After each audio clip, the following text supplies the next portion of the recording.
नमस्कार दोस्तों, बहुत बहुत स्वागत है आप सबका एक बार फिर से आपके अपने ही चैनल टेक्निक क्लास में। दिन भर क्या रहा स्पेस, डिफेंस और इंटरनेशनल गलियारे से, चलिए एक एक करके इस वीडियो में जानने का प्रयास करेंगे।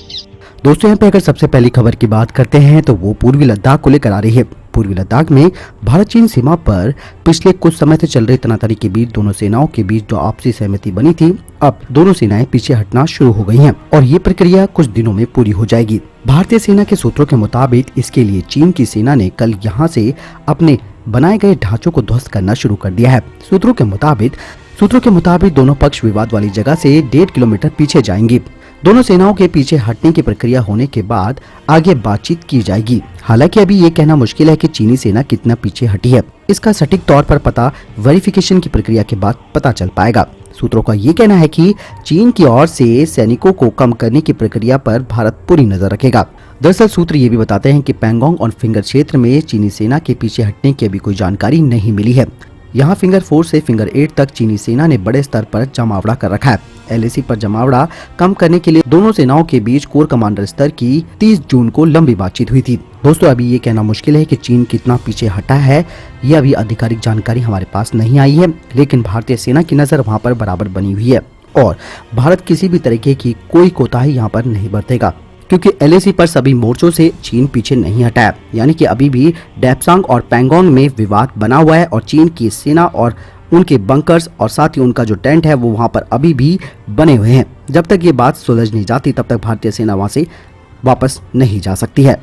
दोस्तों यहाँ पे अगली खबर की बात करते हैं तो वो आ रही है Akash 1S surface to air missile को लेकर। रक्षा विशेषज्ञों के अनुसार भारतीय सेना के पास जल्द ही 2 आकाश 1S रेजिमेंट के लिए ऑर्डर दिए जाने की योजना है, जिसमें लगभग 2000 मिसाइलें होंगी और इसकी लागत करीबन 14,000 करोड़ रुपए है। आकाश 1S मीडियम रेंज की सरफेस टू एयर मिसाइल है जो मल्टी टारगेट इंगेजमेंट क्षमता के साथ है और किल जोन में अधिक प्रभावी टारगेट इंगेजमेंट के लिए इसमें स्वदेशी रूप से विकसित सीकर लगाया गया है। भारत डायनेमिक्स लिमिटेड जो भारतीय सेना और वायुसेना के लिए आकाश सतह से हवा में मिसाइल प्रणाली के निर्माण के लिए प्रोडक्शन हाउस है, पहले से ही डीआरडीओ से स्वदेशी सीकर के लिए लाइसेंस और तकनीकी हस्तांतरण समझौते सुरक्षित कर चुका है और मिसाइल प्रणाली ने पहले ही इसे पूरा कर लिया है और अपने ट्रायल को भी सफलतापूर्वक आयोजित कर लिया गया है।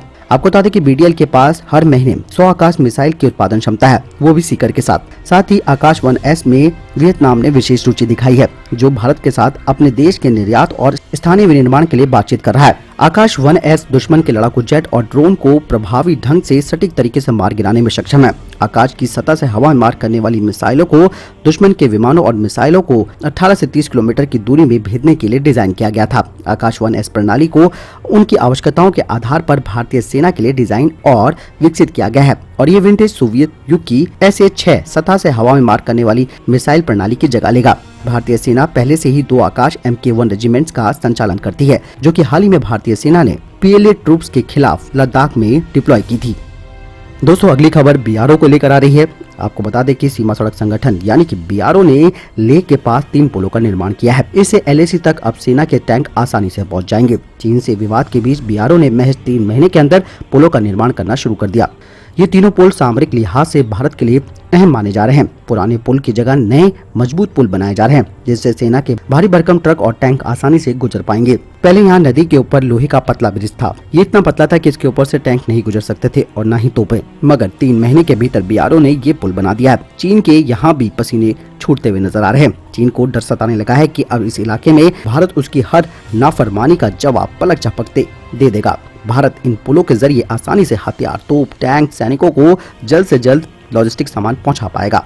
अगली खबर की बात करते हैं तो वो लद्दाख को लेकर ही आ रही है। प्रधानमंत्री मोदी ने जिस तरह से लद्दाख के विकास का मुद्दा उठाया है, उससे चीन परेशान है। लद्दाख में LAC के नजदीक जब तक बुनियादी ढांचा विकसित नहीं था तो चीन को LAC पर मनमानी करने की छूट मिल जाती थी, लेकिन अब सरकार ने लद्दाख में सड़क और पुल से लेकर एयरपोर्ट तक विकसित करना शुरू कर दिया है और चीन की हर चाल को नाकाम किया जा रहा है। नई सड़कें लद्दाख में बनाई जा रही हैं। टूरिज्म को बढ़ावा देने के लिए भी कई योजनाएं चलाई जा रही हैं। PM मोदी इस विकास प्लान का बड़ा हिस्सा है। लेह एयरपोर्ट का आधुनिकीकरण होगा। पूरे देश को लद्दाख से जोड़ने वाला ये इकलौता एयरपोर्ट है, जिसका नाम कुशक बाकुला रिम्पोचे है। अब यहाँ पर नई टर्मिनल बिल्डिंग बनाई जा रही है जो आधुनिकता के साथ लद्दाख की कला एवं संस्कृति पर आधारित होगी। नया टर्मिनल 18,985 वर्ग मीटर का होगा। एक साथ 800 यात्रियों को संभालने का इंतजाम इसमें होगा। एयरपोर्ट की नई बिल्डिंग में 18 check in counter, 8 self check in counter के साथ 15 लिफ्ट और 11 ऑटोमेटिक सीढ़ियां बनाई जाएंगी। यही नहीं, जिस बौद्ध धर्म की कला एवं संस्कृति को तिब्बत समेत पूरी दुनिया में चीन मिटाने में जुटा हुआ है, उसी कला एवं संस्कृति को भारत इस ले एयरपोर्ट की नई टर्मिनल बिल्डिंग में विशेष पहचान मिलेगी। नए टर्मिनल को पारंपरिक स्तूप और हिमालय की आकृति का बनाया जाएगा। बिल्डिंग के पिलर्स में प्रेयर व्हील भी लगाए जाएंगे। बौद्ध धर्म की कला एवं संस्कृति के प्रतीक चिन्हों को एयरपोर्ट पर विशेष स्थान दिया जाएगा। ले एयरपोर्ट का ये टर्मिनल 480 करोड़ रुपए से नए टर्मिनल बनाया जाएगा जो अगले साल बनकर तैयार हो जाएगा। दोस्तों, यहाँ पे मैं बताना चाहूंगा कि भारत की इन नई नीतियों से चीन के कब्जे वाली कोशिशें नाकाम हो रही है और पूरी दुनिया को ये पता चल रहा है कि मौजूदा लद्दाख ही नहीं बल्कि अक्साई चीन भी भारत का हिस्सा है। इससे लद्दाख में रोजगार भी बढ़ेगा, पर्यटन भी आएगा और साथ ही साथ यहाँ के लोगों का जीवन स्तर भी अच्छा होगा। दोस्तों, यहाँ पे अगली खबर की बात भारत चीन बॉर्डर को लेकर ही आ रही है। वास्तविक नियंत्रण रेखा पर चीन के साथ जारी गतिरोध के बीच कल देर रात भारतीय वायुसेना के जवानों ने ऑपरेशन करते हुए अपना जौहर दिखाया। एयरफोर्स के जवानों ने चिनूक, मिग-29, अपाचे सहित अन्य अत्याधुनिक तकनीक वाले फाइटर जेट्स और हेलीकॉप्टर का इस्तेमाल कर नाइट ऑपरेशन किया। भारत चीन सीमा के पास फॉरवर्ड एयरबेस में वरिष्ठ फाइटर पायलट ग्रुप कैप्टन ए राठी ने कहा कि नाइट ऑपरेशन अचानक होता है। भारतीय वायुसेना किसी भी परिस्थिति में आधुनिक प्लेटफॉर्मों और अपने जवानों की मदद से ऑपरेशन को पूरी तरह से प्रशिक्षित और तैयार है। अगली खबर की बात करते हैं तो सेना में महिला अफसरों के स्थायी कमीशन को लेकर आ रही है। भारतीय सेना में महिला अफसरों के स्थायी कमीशन के मामले में सुप्रीम कोर्ट ने अपने फैसले के अनुपालन के लिए केंद्र सरकार को 1 महीने का और समय दिया है। जस्टिस DY चंद्रचूड़ की अध्यक्षता वाली पीठ ने कहा है कि केंद्र को उस फैसले में दिए गए सभी निर्देशों का अनुपालन करना होगा। सुप्रीम कोर्ट का ये निर्देश केंद्र की ओर से दायर एक आवेदन पर आया था जिसमें उसने कोरोना के चलते स्थायी कमीशन लागू करने और महिला अफसरों को कमांड पोस्ट के प्रावधानों के लिए 6 महीने का और वक्त मांगा था। रक्षा मंत्रालय ने कहा कि हम निर्णय लेने के अंतिम चरण में है। अगली खबर पीओके में चीन के खुलासे को लेकर आ रही है। खुफिया सूत्रों के हवाले से खबर मिली है कि जम्मू कश्मीर के राजौरी सेक्टर के सामने पीओके में चीन ने पाकिस्तान को सर्विलांस सिस्टम से लैस किया है। इस सर्विलांसिंग इक्विपमेंट से भारतीय सुरक्षा बलों की सामरिक गतिविधियों पर नजर रखने का बड़ा प्लान तैयार किया गया है। आपको बता दें कि पीओके के साथ साथ पाकिस्तान ने चीन की मदद से इंटरनेशनल बॉर्डर के उस पार जैसलमेर, बीकानेर, बाड़मेर, श्री गंगानगर के पास कई स्ट्रेटेजिक लोकेशन में सर्विलांस इक्विपमेंट लगाए हैं। गुजरात भुज IB से 50 से 60 किलोमीटर दूर पाकिस्तान चीनी टेक्नीशियन की मदद से एयरपोर्ट और रनवे बना रहा है। साथ ही आपको बता दें कि एयरपोर्ट रनवे निर्माण में पाकिस्तान आर्मी के 20 अधिकारी और 300 से ज्यादा लेबर लाए गए हैं। सूत्रों के मुताबिक चीन के अधिकारियों की मदद से पाकिस्तान ने एक स्विस कंपनी से 10 हाईटेक जैमर सिस्टम खरीदे हैं।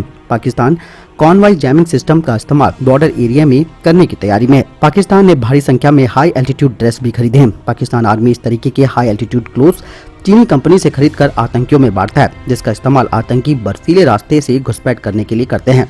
दोस्तों, यहाँ पे अगली खबर नेपाल को लेकर आ रही है। सीमा विवाद को लेकर मुश्किलों में घिरा चीन अब भारत सरकार के सख्त रवैये के आगे बेबस दिखाई दे रहा है। दरअसल लाइन ऑफ एक्चुअल कंट्रोल पर गलवान घाटी में हिंसा वाले स्थान के पास चीनी सैनिक करीबन 1 से 2 किलोमीटर पीछे हट गए। ऐसे में नेपाल की मुश्किलें भी बढ़ती जा रही हैं, क्योंकि उस समय नेपाल भी चीन के सुर में सुर मिलाने लगा था, जिसका नतीजा ये रहा कि नेपाल ने कालापानी लिपुलेख मुद्दे पर भारत के साथ अपने संबंधों को जारी रखा। फिलहाल जैसे चीन के सुर बदले वैसे ही नेपाल भी लाइन पर आने लगा है। बता दें कि दारचूला में खोली गई अपनी 6 सीमा चौकियों में से 2 नेपाल ने बंद कर दी है। नेपाल सशस्त्र पुलिस के प्रवक्ता के हवाले से बताया गया है कि उक्कू और बालारा में सीमा चौकियां बंद कर दी गई है। साथ ही नेपाल के अधिकारियों के हवाले से खबर आ रही है कि बाक्कू और बुरकिल और विनायक में 3 अन्य नेपाली सीमा चौकियों को भी बंद किया जाएगा। भारत के साथ अपनी सीमा पर चौकियों को बंद करने का नेपाल का ये निर्णय वहां प्रधानमंत्री KP शर्मा ओली की नेपाली कम्युनिस्ट पार्टी से ढीली होती पकड़ का परिणाम बताता है। यानी कि नेपाल के सुर बदल गए हैं और उसने अपनी 6 चौकियों को बंद करने का ऐलान कर दिया है। यही होता है दोस्तों, आप बिना सोचे समझे किसी के साथ भी आप जा सकते हैं, लेकिन सही और गलत का फैसला आपको खुद करना होता है और सेम नेपाल के साथ भी ऐसा ही हुआ है। तो दोस्तों, ये थे अभी तक के टॉप डिफेंस और स्पेस अपडेट्स। वीडियो के संबंध में कोई प्रश्न, जवाब या आपको कोई सवाल है, आप जरूर मुझे कमेंट सेक्शन में लिखकर पूछ सकते हैं। इस वीडियो के लिए इतना ही। मिलता हूं नई वीडियो के साथ, तब तक अपना ख्याल रखिएगा। जय हिंद, जय भारत।